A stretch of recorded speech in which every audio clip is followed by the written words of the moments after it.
Bonjour, ici Michel pour actualité-dvd.com et aujourd'hui je vous parle du film Robot Revolution de Andrew Bellware, sorti en DVD chez Ewan Films le 10 mars 2015 et mettant en vedette Virginia Logan, Mary Murphy, Matthew Trumbull et Dirk Feldberg. Dans un futur proche où tout est régi par des robots et des machines, une policière et son coéquipier Android tentent de contrer les plans d'un terroriste cybernétique. Les films indépendants nous réservent toujours soit une grande surprise, soit une grande déception. Dans ce cas-ci, malheureusement, il s'agit d'une énorme déception. Un film qui aurait pu être fait par n'importe qui avec un minimum de connaissances en graphisme 3D, pas de talent de caméra ou de montage et une gang de mis en costume trouvés au village des valeurs. L'histoire n'a ni queue ni tête et on tente d'en faire un combat profond et épique dans le salon d'un appartement ordinaire. Les scènes les plus violentes ou les plus difficiles à filmer sont coupées par la mise en arrêt de l'Android, alors que le film ne se passe pas toujours en première personne.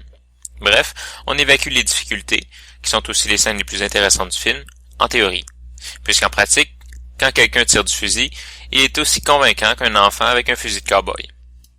La pochette est plus impressionnante que le film, et la bande-annonce aussi, considérant qu'elle contient plusieurs scènes qui ne sont pas dans le film et semble développer beaucoup plus l'histoire qu'elle ne l'est réellement.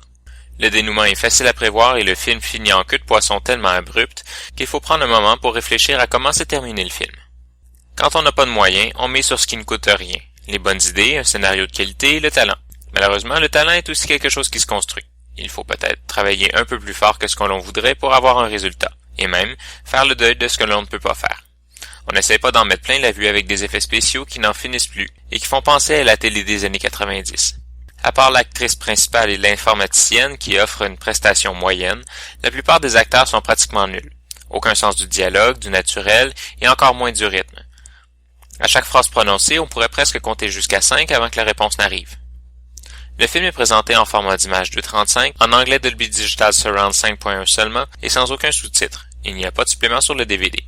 En conclusion, je dirais qu'il ne faut pas laisser ce film nous décourager des films indépendants. Des œuvres majeures comme Absentia, Burn Paris Burn ou même The Open Door sont encore possibles et même attendus par le public. C'était Michel, je vous remercie et bon visionnement.